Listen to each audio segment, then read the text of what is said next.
gostaríamos de relembrar a figura de Vladimir Mayakovsky. O poeta russo foi abordado por Augusto e Haroldo de Campos e Boris Schneiderman. Esse programa teve a mediação de João Alexandre Barbosa, apresentação de Gilberto Rocha e sonoplastia e montagens de José Silvestre. Escutai, camaradas futuros, o agitador, o cáustico caudilho, o extintor dos melífluos enxurros. Por cima dos opúsculos líricos, eu vos falo como um vivo aos vivos. Chego a vós, à comuna distante, não como Iesenen, guitarra arcaico, mas através dos séculos em arco sobre os poetas e sobre os governantes. Meu verso chegará não como a seta lírico amável que persegue a caça, nem como a numismata a moeda gasta, nem como a luz das estrelas decrépitas. Meu verso, com labor, rompe a mole dos anos e assoma a olho nu, palpável, bruto, como a nossos dias chega o aqueduto levantado por escravos romanos. No túmulo dos livros, versos como ossos, se estas estrofes de aço acaso descobrirdes, vós as respeitareis, como quem vê destroços de um arsenal antigo, mas terrível.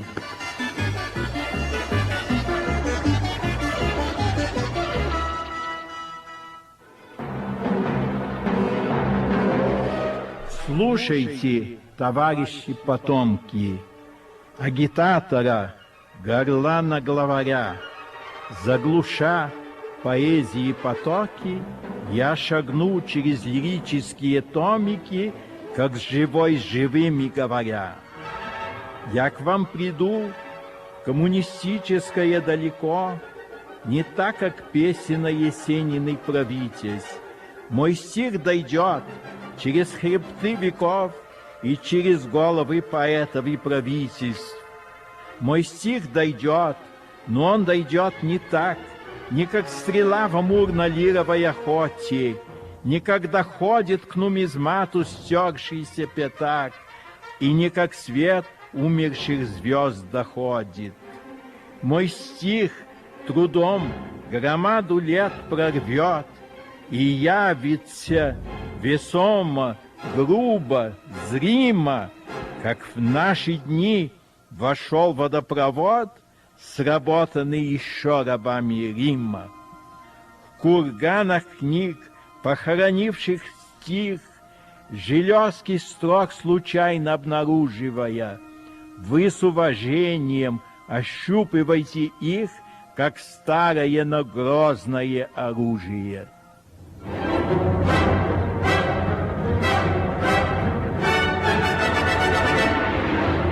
Ouvimos o poema A Pleno Pulmões, de Vladimir Mayakovsky, recriado em português por Haroldo de Campos e lido no original russo por Boris Schneiderman.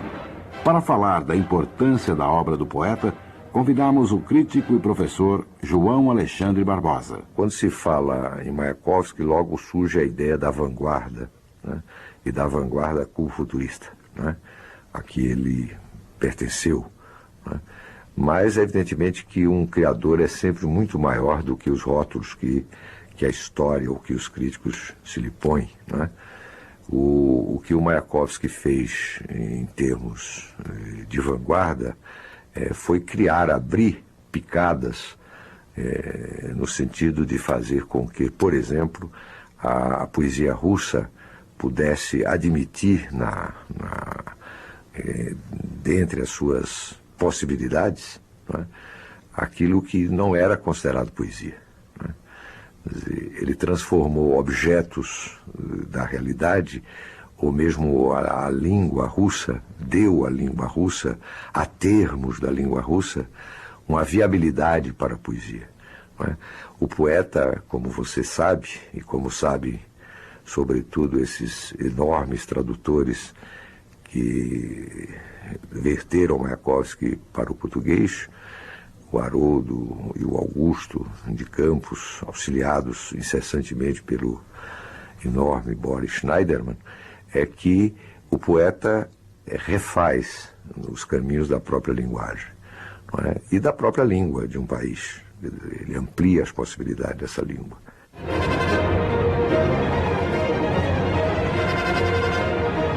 Nesse sentido, o Mayakovsky a muitos parecerá um grande agitador, não é?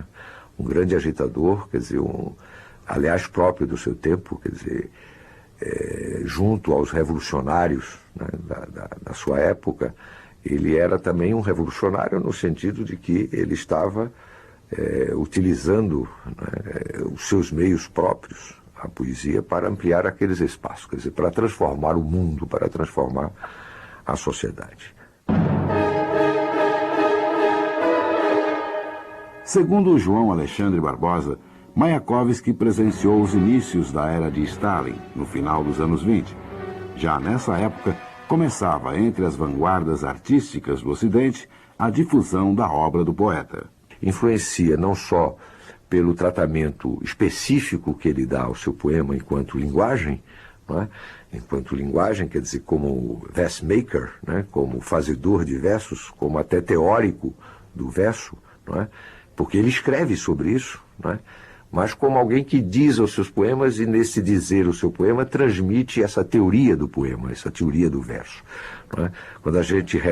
Quando se repete a famosa frase do Mayakovsky de que não há a arte revolucionária sem forma revolucionária, é porque isso estava a todo momento, né? Estava em todo momento nas proposições as mais diferenciadas de Mayakovsky. Não é? Quer dizer, isso não é apenas um slogan, não é? Com que a vanguarda, não é? Se protege da poesia dita engajada. Isso ou da literatura dita engajada, isso é alguma coisa que estava na própria estruturação da poesia de Mayakovsky, não é? Do modo de pensar a poesia de Mayakovsky, que o vinculava a toda uma geração de artistas, não é? De pintores, não vou aqui enumerar, mas de pintores, de músicos, não é? De outros poetas, não é? E que basta ler um Jacobson, naquele texto a que eu me referi, sobre a geração de Mayakovsky, para detectar a importância que teve esse momento, né? Essa presença. João Alexandre Barbosa ressaltou a qualidade das traduções de Mayakovsky realizadas por Augusto e Haroldo de Campos e Boris Schneiderman. Eu acho que a tradução que os Campos, Haroldo e Augusto, fizeram sempre com o auxílio, não é, do Boris Schneiderman, não é, da poesia do Mayakovsky, foi um acontecimento na história da tradução no Brasil. Não é? Que nós temos pouca memória, não é? Mas eu me lembro, quer dizer, eu ainda sou do momento em que surgiu essa tradução. Quer dizer, o que nós tínhamos de tradução do Mayakovsky era um Mayakovsky um pouco liquefeito, quer dizer, o que aparece é um outro Mayakovsky, um Mayakovsky que resiste na língua portuguesa. Não é? Basta ler qualquer um dos poemas traduzidos pelos Campos, não é? E que a gente percebe a força do poeta. Não é? Quer dizer, não é simplesmente traduzir a lenda do Mayakovsky, o biografema Mayakovsky, mas traduzir o poeta Mayakovsky, não é? Traduzir a própria linguagem dele. E isso eles fizeram, quer dizer, eu acho que nós temos a sorte de poder dizer no Brasil que, ao pensarmos em 100 anos de Mayakovsky, não é? Nós temos uns bons anos aí de termos, né? De termos dentro da bibliografia brasileira e da bibliografia mundial de Mayakovsky traduções deste nível. A nosso pedido, João Alexandre propôs questões a Augusto, Haroldo e Boris a respeito da obra de Vladimir Mayakovsky. Foi muito importante a atividade de Mayakovsky ligada ao poema cartaz, ao poema como um instrumento visual, ao poema como uma possibilidade de transmitir legendas políticas, quando ele participou de atividades nesse sentido, na frente de esquerda, quer dizer, na Rússia do seu tempo, não é? Que reunia aquilo que se chamou de esquerda das artes. Então, eu gostaria que o Augusto fizesse algum comentário no sentido da visualidade da poesia do Mayakovsky, quer dizer, da visualidade da própria linguagem poética do Mayakovsky. Esta é uma pergunta que vai para o Augusto.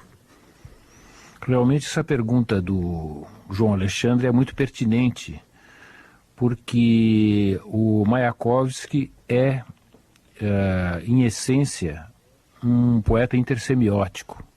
Ele, aliás, começou não apenas como poeta, mas como pintor. Ele era pintor, ele desenhava, e essa habilidade plástica do Mayakovsky se integrou num projeto de toda uma geração de artistas, poetas e pintores que no início do século levaram para a poesia as preocupações da visualidade. Quer dizer, hoje se sabe que há todo um grande repertório de trabalhos, de livros que foram feitos a partir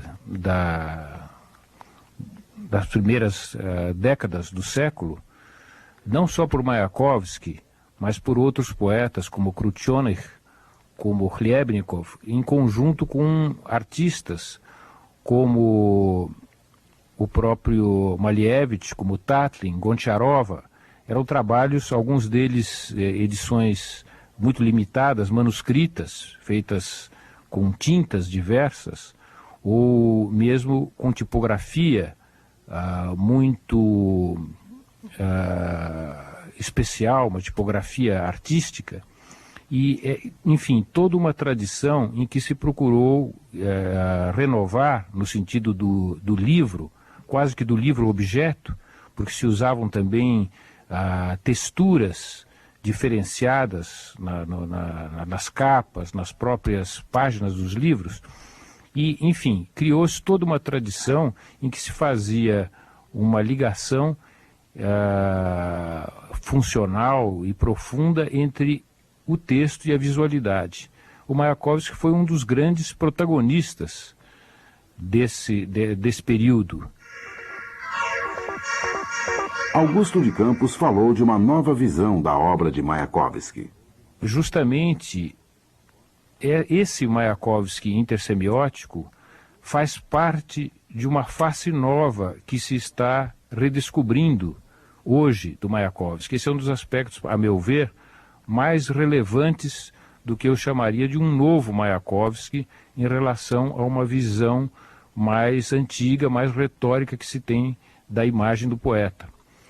E isso se patenteia porque as próprias edições do Mayakovsky na Rússia, e mesmo a grande edição, a edição das suas obras completas em 13 volumes, a rigor, não respeita integralmente esse projeto visual, esse projeto intersemiótico que caracterizou algumas peças originais e das mais importantes dos trabalhos do Mayakovsky.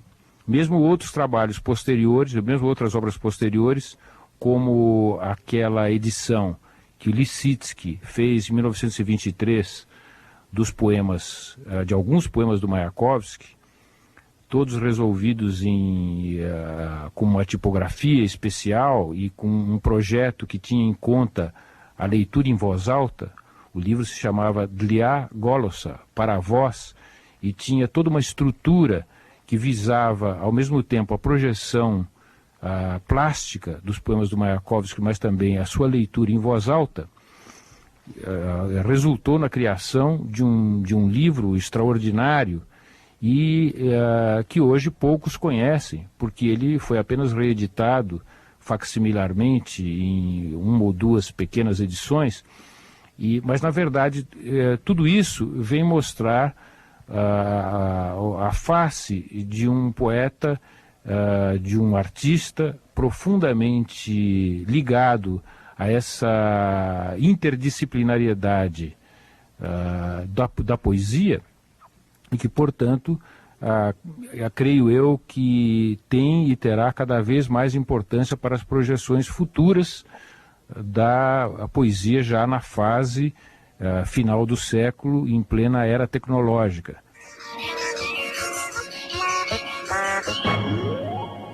Augusto de Campos comentou ainda uma outra dimensão da poesia de Mayakovsky. Eu queria apenas ressaltar mais um aspecto para terminar a minha intervenção, que, digamos, essa intersemioticidade da poesia do Mayakovsky não se revela exclusivamente no campo visual, mas muito obviamente até em outros aspectos, no aspecto propriamente aural da poesia do Mayakovsky, porque ele era um poeta da fala, um poeta da leitura do poema, da leitura do poema em voz alta, e há até uma fase da poesia dele, uma fase de maior maturidade, em que a estrutura dos poemas do Mayakovsky se resolve nos chamados versos em escada, que na verdade pretendiam ser indicações quase que partiturais, indicações de leitura em voz alta. E o Mayakovsky, ele próprio, era também um grande leitor de poesia, de tal sorte que esses aspectos intersemióticos da poesia do Mayakovsky apontam tanto para a direção da relação do texto poético com a sua visualidade, com a sua expressão objetual plástica, quanto apontam também para aspectos da expressão oral da poesia e portanto, criam mais uma dimensão que eu reputo extremamente relevante para os desenvolvimentos futuros da poesia. A todas vocês que eu amei, que eu amo,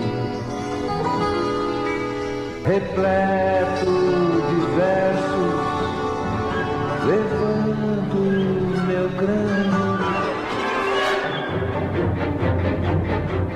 За всех вас, которые нравились или нравятся, храним их иконами у души в пещере, как чашу вина в застольной здравице, подъемлю стихами наполненный череп.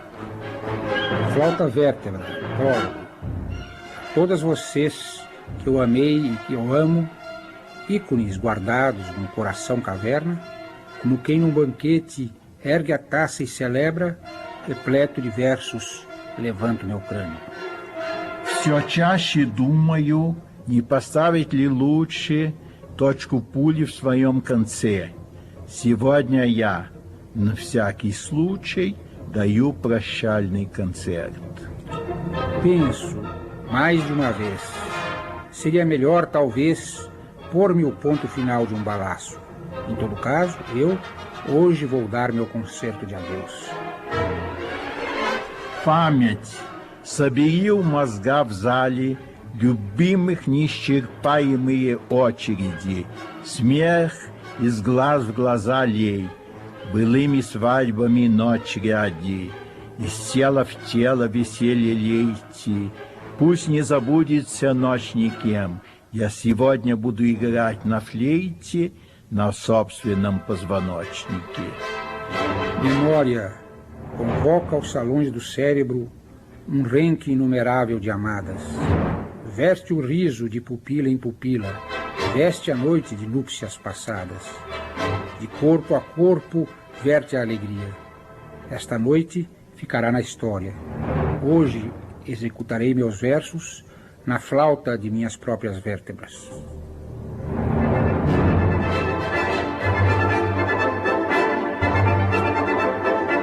Ouvimos o poema A Flauta Vértebra, de Mayakovsky, musicado por Renato Teixeira, seguido de sua leitura em russo por Boris Schneiderman e recriado em português por Haroldo de Campos.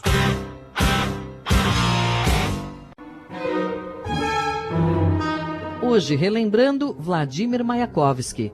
O poeta russo foi abordado por Augusto e Haroldo de Campos e Boris Schneiderman. Com a palavra, João Alexandre Barbosa. Eu, então, gostaria que o Haroldo fizesse alguns comentários sobre a própria tarefa de traduzir a linguagem mayakovskiana. Quer dizer, quais são, não direi as dificuldades, mas quais são as possibilidades que ele enfrentou, o que ele instaurou, o que ele percebeu em recuperar para a língua portuguesa do Brasil alguns elementos essenciais da criação de Mayakovsky. No caso de Edgar Allan Poe, com a sua filosofia da composição, que é um texto crítico destinado a expor a gênese do poema The Raven, o Corvo, assim também Mayakovsky deixou um documento muito importante do ponto de vista metalinguístico, que é o seu trabalho Как делает стихи, como fazer versos, que é um trabalho em que ele analisa minuciosamente o poema Sergueio Yesenin, a Serguei Yesenin, dedicado ao poeta e suicida, que era até, num certo ponto de vista, adversário de tendência poética de Mayakovsky, porque era um poeta mais voltado para o lado naturalista, imagista, naturalista no sentido de natureza, voltado para a natureza, para um certo aspecto mais tradicional da Rússia, que não era o aspecto da Rússia industrial que interessava a Mayakovsky, e enfim, se enquadrava de um modo genérico no chamado imagismo russo. Não obstante, o Mayakovsky reagiu contra as críticas que foram feitas pelos burocratas do partido ao suicídio de Yesenin, e escreveu um dos seus mais belos poemas a respeito desse suicídio, e depois se deu ao trabalho de explicar minuciosamente como é que ele tinha feito aqueles poemas. Eu escrevi um texto chamado, no meu livro A Operação do Texto, editado pela Perspectiva, que se chama Mayakovsky, a Poética da Produção, onde eu faço completo, do ponto de vista da língua portuguesa, especial do português do Brasil, a operação mayakovskiana, porque, tomando como base as etapas do trabalho dele, eu procurei recriar em português aquele processamento que levou à ultimação do poema a Serguei Yesenin. Então tive que testar em português e verificar como poderia funcionar, como eu poderia responder em termos de equivalência estética e a nível do significado, ao mesmo tempo, evidentemente, aquelas propostas mayakovskianas que se traduziam nesse extraordinário poema. Haroldo descreveu sua experiência em traduzir Mayakovsky. Para resumir o que seja o problema de traduzir Mayakovsky, eu vou dar uma imagem de como se coloca a poesia diante da linguagem. A linguagem, segundo um linguista dinamarquês famoso, Hjelmslev, ela tem dois planos, o plano da expressão e o plano do conteúdo. Há elementos formais nesses dois planos. No plano da expressão, os elementos formais são constituídos, sobretudo, pela parte fônica e prosódica e rítmica. No plano do conteúdo, a forma do conteúdo é dada especificamente pela gramática, ou seja, pelas estruturas morfogramaticais, sintáticas, que permitem paralelismos, permitem usos, repetições, iterações, enfim, toda uma série de problemas de natureza ligados à sintaxe, à gramática, que vão estruturando o significado nesse plano da linguagem. Evidentemente, essa divisão é didática, os dois planos trabalham de uma maneira interativa. Então, para traduzir Mayakovsky, sempre lembrando essa metáfora didática, que não é uma divisão como tal, mas são dois momentos que se conjugam, é preciso estar atento ao plano da expressão e ao plano do conteúdo, e à forma da expressão e à forma do conteúdo. No plano da expressão, nós temos no Mayakovsky um uso muito criativo da língua russa, através de jogos sonoros, paronomásias, a rima, que para o Mayakovsky que em Mayakovsky ganha um valor muito, muito grande, porque ela não é apenas a rima terminal, pode ser uma rima às avessas, pode haver vamos dizer, ecos de rima no interior do texto, na verdade, e ao mesmo tempo a marcação rítmica que se traduz numa escansão de tipo partitural, ou seja, o poema escada, como falou o Augusto ainda há pouco. O poema em escada, quer dizer, aquela escada marcando os ictus da prolação do poema para ser lido em voz alta, que era esse também o horizonte do pensamento de Mayakovsky. Haroldo tratou de outros problemas da tradução. Agora, no plano do chamado conteúdo, onde se coloca a questão da forma do conteúdo, vale dizer da gramática, nós temos exatamente aquilo que o Jacobson chamava poesia da gramática, que foi um grande estudioso desse aspecto, e que Ezra Pound, com a sua terminologia, chamava de logopeia, a dança do intelecto entre as palavras. Ora, no caso do Mayakovsky, isso é extremamente importante porque o Mayakovsky ele configura vamos dizer assim, a carga ideológica do seu poema, não é? Aquilo que se diria vulgarmente mensagem, através de um uso muito criativo da sintaxe e das relações morfogramaticais. E esse uso sintático impede que o conteúdo derive para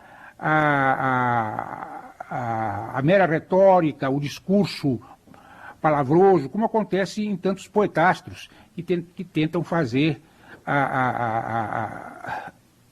a poesia social sem atenção, aquela atenção arguta que tinha o Mayakovsky para todos os problemas da composição. Ele mesmo dizia: a novidade no material e no procedimento é indispensável para toda a criação poética. Naturalmente, quando ele fala procedimento, ele está falando em alguma coisa parecida com sintaxe, com esses elementos formais que organizam o conteúdo da mensagem.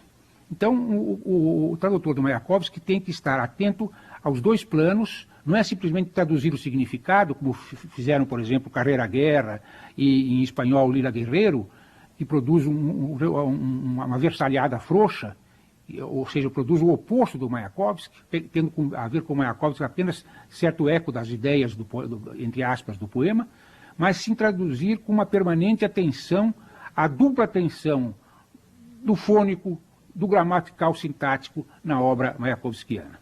Essa foi a experiência que nós, em conjunto, levamos a efeito.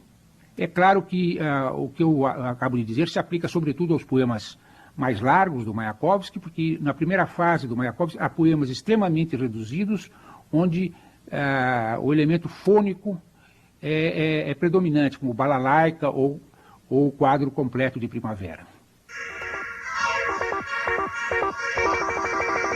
Concluindo suas observações, Haroldo deu um depoimento pessoal.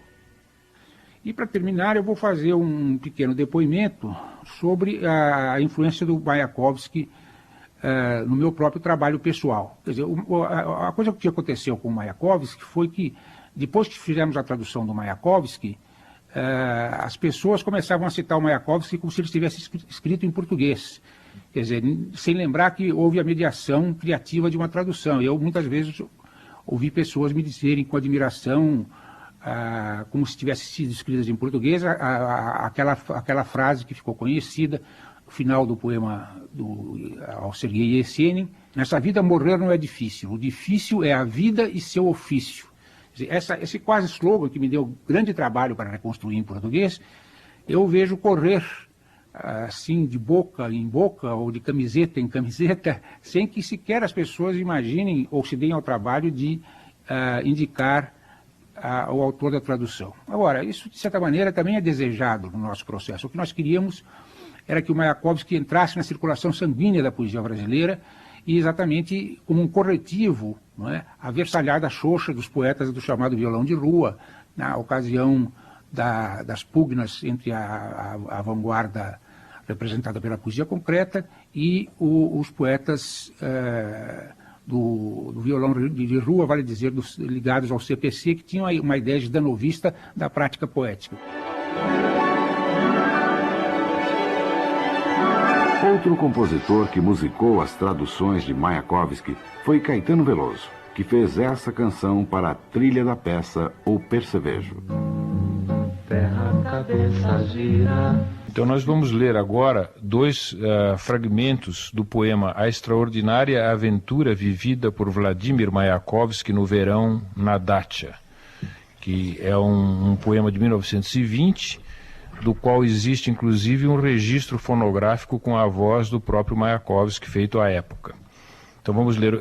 Nesse poema, o Mayakovsky fala de um encontro fantástico, um encontro imaginário dele com o sol. Então vamos ler a introdução e ao fim a fala do sol, a proclamação do sol para o Mayakovsky depois que eles se tornam amigos, segundo o relato do poeta.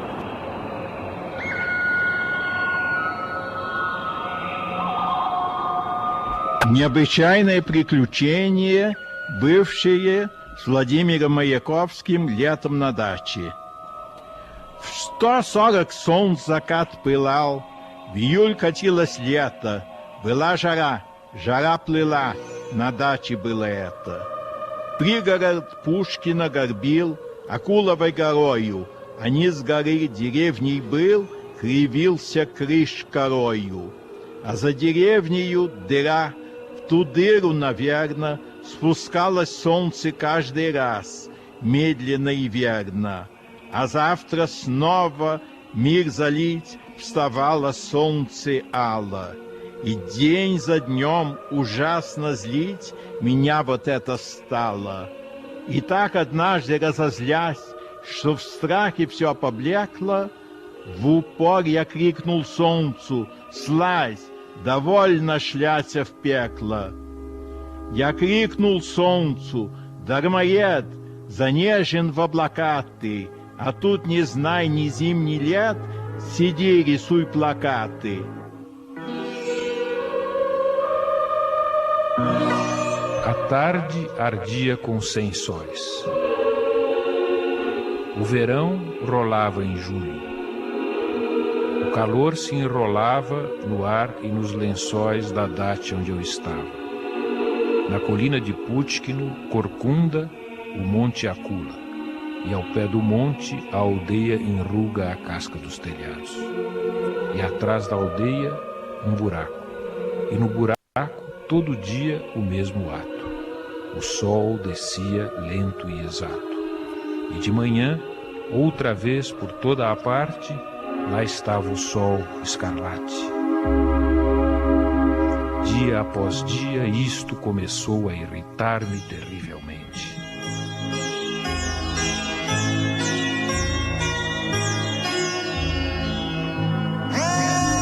Um dia me enfureço a tal ponto que de pavor tudo empalidece. E grito ao sol de pronto: desce, chega de vadiar nessa fornalha. E grito ao sol: parasita, você aí a flanar pelos ares e eu aqui cheio de tinta com a cara nos cartazes.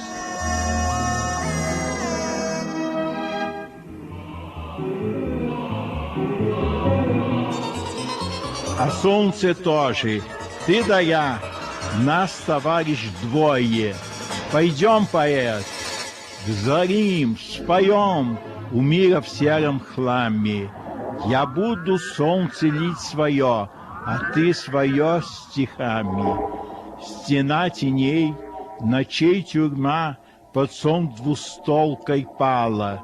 Стихов и света кутерьмя, сияй во что попало.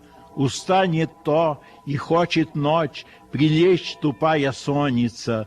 Вдруг я во всю святаю мощь, и снова день трезвонится. Светить всегда, светить везде, до дней последних донца. Светить и никаких гвоздей. Вот лозунг мой и солнца.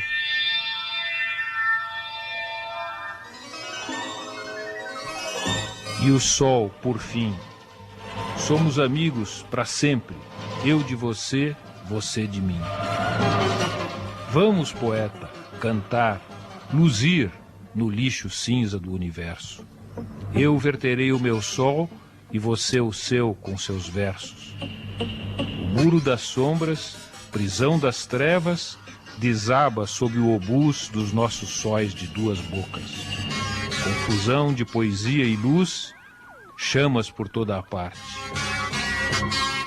Se o sol se cansa e a noite lenta quer ir para a cama, marmota sonolenta, eu de repente inflamo a minha flama e o dia fulge novamente.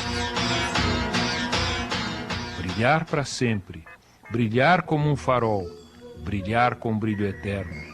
Gente é para brilhar, que tudo mais vá para o inferno. Este é o meu slogan e o do sol.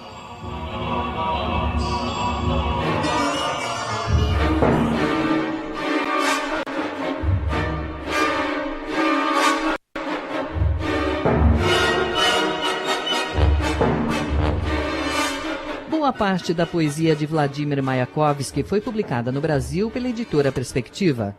Essa edição é dedicada a Haroldo de Campos e João Alexandre Barbosa, dois intelectuais brilhantes que influenciaram várias gerações, e a Gilberto Rocha, um locutor-apresentador excepcional, além de ser um amigo exemplar.